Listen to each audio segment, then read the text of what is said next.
What's up, guys? Hazy Games here, and we have finally completed the Dishonored series of games. I'm going to be talking about going over and reviewing Dishonored, Death of the Outsider. I honestly don't know why they call it Dishonored, Death of the Outsider, and not just Dishonored 3. Probably because this game doesn't even deserve to be included with Dishonored and Dishonored 2, at least in my opinion. This game honestly probably should have just been a DLC for Dishonored 2. As you can see, I only have 4.9 hours of playtime. Actual game time, it says you've played for 4 hours. I think my logged time in my save file was like 4 hours and 45 minutes or something. So we'll just call it 5 hours. Regardless, that is super short for a campaign. Game probably should have been a DLC, like I said. And it just, at its core, the gameplay is still Dishonored, but they did some things that were a little weird and different to me in this game. And I don't know why they changed the stuff. It almost feels at times that it's like an unfinished game in certain spots. And I'm going to pull up the game here before we get into the meat and potatoes of the review as far as like graphics, sound, character, and all that. So we're just going to pull up a mission here. Let's just go to 4. Doesn't really matter where I'm going.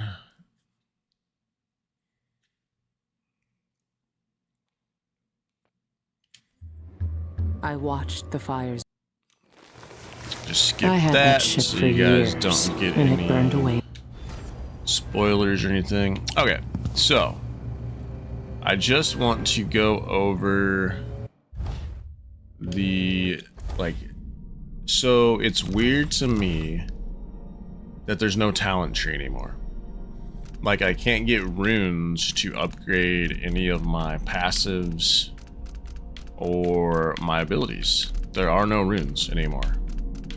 Very weird design choice, as the previous games had runes and kind of like a little bit of a talent system. Don't know why they got rid of that. I think they should have kept that in this game as well, because then it gives you a sense of power creep and you getting stronger. The bone charms are still here. The other thing that was very odd to me was I felt like they just threw bone charms at you.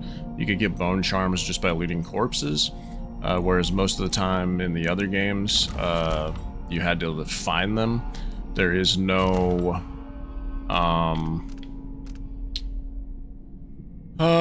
there's no heart. Okay, so this heart works completely different than the heart that you had in other games. It doesn't work to find bone charms or runes, but there are no runes. So that system is completely different. This, you can hearts used to talk to rats. Didn't care for that system at all. I talked to the rats 5 times just to get an achievement. And then it's like, okay, you hear that? I click on these and I can't bring anything up.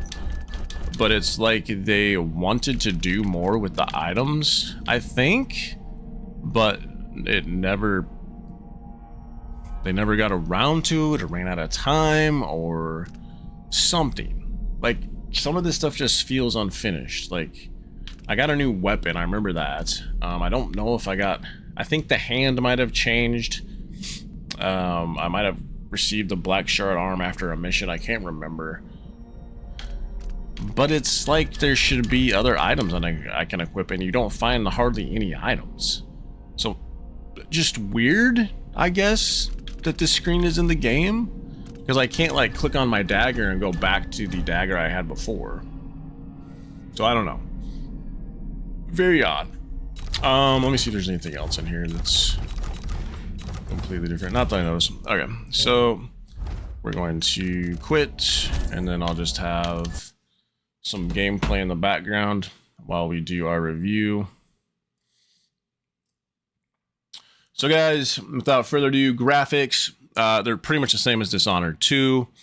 Give graphics 8 out of 10. They look good, they look great. I played in 1440p, had no graphical errors or anything like that, or glitching, or rubber banding, or stuttering.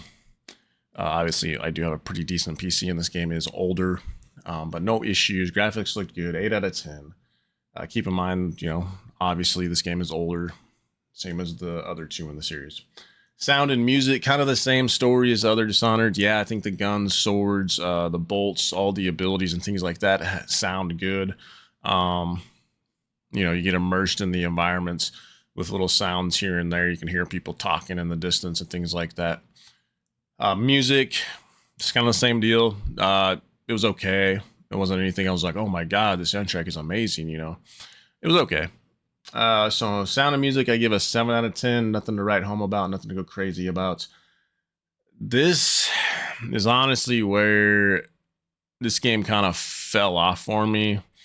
Even before I kind of realized that there was no real talent system, or you didn't really find too many like items you can equip and things like that, and you can't find runes anymore.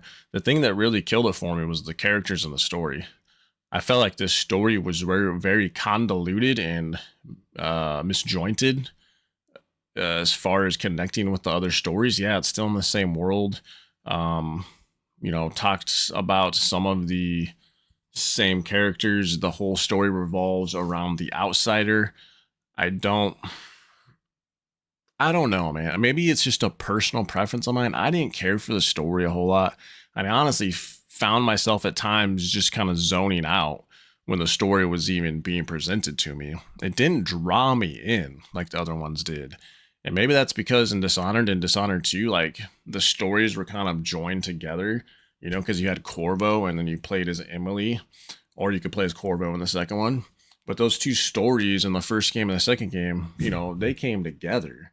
Whereas I feel like this game was kind of a story by itself. And I'm assuming that's why they gave it a different name than just Dishonored 3. I would have liked to see Dishonored, we'll just call it Dishonored 3 because that's what it is. I would have really liked to see Dishonored 3 continue the story of Corvo or Emily or someone in there within that solid group of characters. I realized the outsiders in this one, that kind of explains his story and impact in the other games, but it just did not mesh well together for me, and I didn't feel as connected as I did with the other two games. And I think that's because they kind of just went in a completely different direction, and I didn't really care for it. The characters' depth and development was okay. I felt like it was kind of bland compared to the other games. What else? Honestly, I feel like this should have been a DLC for Dishonored 2. You only get 5 hours and of gameplay, and this was a standalone third edition to the story. And that means you were asking people back in the day to pay what, 50, 60 bucks for a 5-hour game campaign? That's just asinine to me. It might be the shortest campaign that I've played out of my whole video game, like playing. I played a lot of video games. Yeah, so character and story kind of fell flat on its face for me. A 5 out of 10. Let me know what you think down in the comments. Maybe you liked the story. This was not all that great. Gameplay is also another place where this game kind of fell flat for me. And I think it's because they tried to reinvent the wheel. And I don't know if they ran out of time with not being able to do stuff with the talent trees like they did in the first two games. But I liked my runes, man. I liked collecting the runes and getting my talents more powerful and selecting this talent over that talent for more survivability or this talent for more stealth. It felt good. I felt like I got more powerful. Whereas in this game, I could find the bone charms and I got my little weapon upgrades here and there to feel more powerful, but the power creep just wasn't enough. I didn't feel like a super crazy assassin, like I did in the other ones. Yes, there were times where, you felt powerful and I had a nice chain of assassinations on some enemies here and there. It just wasn't the same. It just wasn't.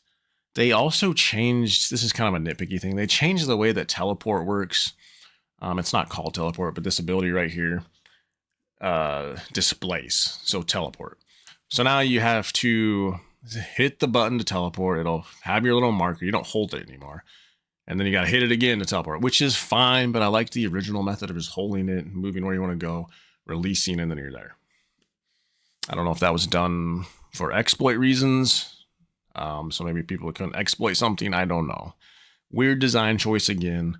This whole game, honestly, it was just kind of weird design choices here and there. I did have fun playing it, don't get me wrong, but I am glad that it was only 5 hours and didn't just keep dragging out. Gameplay, I give 6 out of 10. Another thing that was weird, there were so many bone charms I found, like I was saying earlier. You could find them just off bodies by looting them. There's no runes. You found a crap ton of gold coins laying around. And I think they shoved so many bone charms at you and so many coins at you because the game was so short. So they're loading you up with all these things to make you get more powerful before you get to the end of the game. You know, I would go to the black market with, I think there was one point where I had like 1,500 coins or something. And I was just like, geez. I was like, I don't remember any time in the other 2 games where I had 1,500 coins just sitting because I was always like upgrading things. But in this one, it was just like gold coins are just like everywhere. Just weird. Game felt really rushed. And if you played this, you know what I mean. So yeah, gameplay 6 out of 10. I already kind of went over the other things I didn't like about this game as far as the talent system. Bugs, I did run into one bug in this game, whereas the other 2 I did not. I killed an enemy, and for whatever reason, it was not letting me loot the enemy. And I couldn't figure out why. I messed around with it for a little bit, and I never was able to loot the enemy, and I don't know why. Maybe it was just a visual bug, and there really was no loot. Or maybe it was an actual bug that wasn't allowing me to loot the enemy for whatever reason.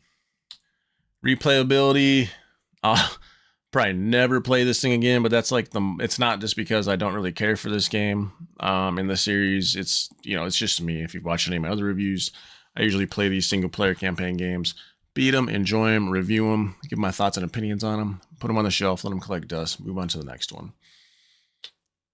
But yeah, that's all I got for you guys. I know it's kind of short and sweet. I hope you enjoyed the video. Please like and subscribe. Let me know down in the comments if you've played this game, what you thought of this game.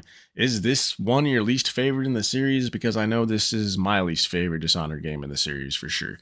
Dishonored is definitely my top game out of the series. I know that's probably cliche and whatever, but I don't care. It was a great game, and Dishonored deserves to be the best one out of the series. But that is it. That's all I got. Have a good day or night wherever you're out in the world. I can't remember if I said that already, but I apologize if I did. And we will see you on the next one, and much love.